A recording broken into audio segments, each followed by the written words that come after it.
Hello everyone, first of all welcome to my YouTube channel. In this video हम start करने वाले हैं, हमारा न्यू टॉपिक है कि substitution reactions without breaking metal ligand bond. Generally हम कोई भी रिएक्शंस देखते हैं तो उसमें क्या होता है कि आपका मेटल है जैसे लिगेंड है। सब्स्टिट्यूशन रिएक्शन में क्या होगा, कोई लिगेंड को उसको आएगा, वो लिगेंड उसको रिप्लेस कर देगा। तो मेटल और लिगेंड का बॉन्ड तो ब्रेक होता ही है, तभी अनदर जो लिगेंड आता है उसको रिप्लेस करके अपने आप अटैच हो जाता है। बट हम ऐसी रिएक्शंस को डिस्कस करने वाले हैं जिसके अंदर मेटल और लिगेंड का बॉन्ड ब्रेक नहीं होता। तो आपका 2 मार्क्स में यूनिवर्सिटीज एग्जाम्स आपके उनमें क्वेश्चन पूछ सकते हैं कि substitution reaction without breaking metal ligand bond, जैसे मैंने लास्ट वीडियोस में आपका कवर किया था, acid hydrolysis, base hydrolysis, anation, एसएनओ-सी एविडेंस थे आपके। और हमने डिटरमाइन भी किया था कि इनर्ट और लेबाइल कॉम्प्लेक्स को कैसे आप पता लगाओगे कि कौन सी है कॉम्प्लेक्स को देखकर। तो ये भी काफी इंपॉर्टेंट थे, जो टॉपिक हम ऑलरेडी कर चुके हैं। ये भी काफी इंपॉर्टेंट टॉपिक है, 2 मार्क्स में आ सकता है आपका। नेक्स्ट जो टॉपिक है वो आपका रेस्केमाइजेशन ऑफ ट्रिस्टिलेट कॉम्प्लेक्स, काफी इंपॉर्टेंट है और ट्यूशन देखा भी गया वो यूनिवर्सिटी एग्जाम्स में। ठीक है, आप पीवाईक्यू भी देख सकते हो। तो इसमें जो फर्स्ट रिएक्शन होती है वो होती है aquation of carbonato complex. Aquation of carbonato complex, ठीक है। कार्बोनेटो का मतलब होता है CO3, कार्बोनेटो बोलते हैं। जैसे CO2 कार्बन डाइऑक्साइड, वैसे कार्बोनेटो होता है CO3। इसको लिखेंगे तो ये वैसे होता है, बॉन्ड की हम बात करें तो ऐसे। अब एक्वेशन रिएक्शन जब कार्बोनेटो कॉम्प्लेक्स की देखी गई तो क्या डिटरमाइन किया गया, पहले हम रिएक्शन लिखते हैं, बाद में आपको बताएंगे कि क्या हो रहा है एक्चुअली। तो आपको जैसे एग्जाम्पल्स लिया हमने, कॉम्प्लेक्स ले लिया आपका CONH3 कार्बोनेटो कॉम्प्लेक्स ले लिया, ये चार्ज ले लिया, प्रोटीनिक एसिड रिएक्शन हुई, प्रोटीनेशन। तब आपका क्या होता है, इसमें से CO2 तो रिमूव हो जाता है, एक ऑक्सीजन यहाँ पे हाइड्रोल एक्वेशन रिएक्शन होती है। तो CONH3 यहाँ पे आ जाएगा आपका H2O और प्लस में आपका CO2 रिएक्शन इवोल्व हो जाती है, मतलब CO2 निकल जाती है कार्बोनेटो कॉम्प्लेक्स में।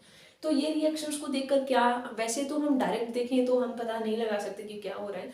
तो जो रेडियो लेबल टेक्निक होती है हमारी, कौन सी टेक्निक होती है, रेडियो लेबल टेक्निक, उसमें हम क्या करते हैं, फॉर एग्जांपल जैसे ऑक्सीजन है तो उसमें ये देखा गया कि जैसे हम कार्बोनेटो को लिखें तो ऑक्सीजन ये है, तो आप आइसोटोप्स ले लो। जैसे ऑक्सीजन का 16 वाला आइसोटोप है, 18 वाला आइसोटोप है, ये आपका कोबाल्ट था। तो ये जब रिएक्शन टेक प्लेस हो रही थी ना, तो ये डिटरमाइन किया गया रेडियो लेबल टेक्निक से कि जो कोबाल्ट और जो कार्बोनेटो कॉम्प्लेक्स का एक ऑक्सीजन है ना, उसका बॉन्ड ब्रेक नहीं हो रहा, वो एच डीज रह रहा है आपका रिएक्शंस में। ठीक है, ये बॉन्ड तो एच डीज रहेगा। अगर आप इसको ओपन करोगे तो ये चीज तो सेम है, ये वाला, और ये आपका बाद में CO2 रिमूव होता है और ये H प्रोटेशन यहाँ पे अटैक होता है 2 मोल है, तो तब आपके पास यहाँ H2O की फॉर्मेशन हो जाती है। ठीक है, ये बॉन्ड ब्रेक नहीं होता, तो दैट मीन्स मेटल और लिगेंड का बॉन्ड ब्रेक नहीं हो रहा equation of carbonato complex reactions में, और इसमें सिंपल आपका CO2 इवोल्व हो जाता है। तो ये था फर्स्ट आपका examples, aquation of carbonato complex reactions थी।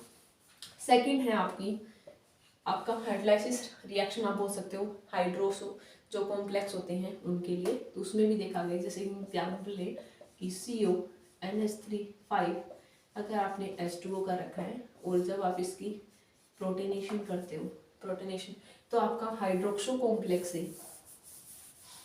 ठीक है, अगर H2O करें तो इसमें क्या होता है, H पॉजिटिव और OH नेगेटिव। यहाँ पे अगर आप H2O लोगे तो हाइड्रोक्सो कॉम्प्लेक्स बनता है आपका CONH3, यहाँ पे है OH+2 रिएक्शंस।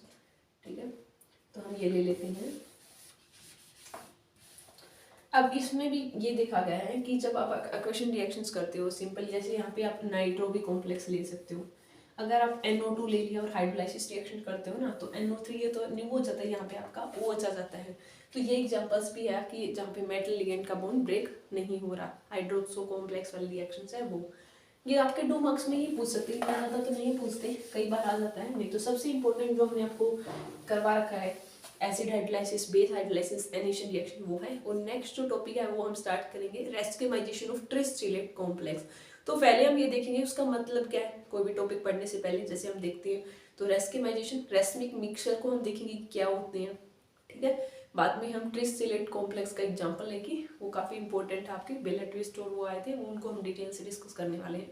बाद में आपका 2 ही टॉपिक रहते हैं, यूनिट कंप्लीट हो जाएगी फर्स्ट, और उसके साथ में ही हमारी फिजिकल केमिस्ट्री भी चल रही है, वो भी हम ट्राई करेंगे जल्दी ही कंप्लीट हो फर्स्ट में, क्वांटम।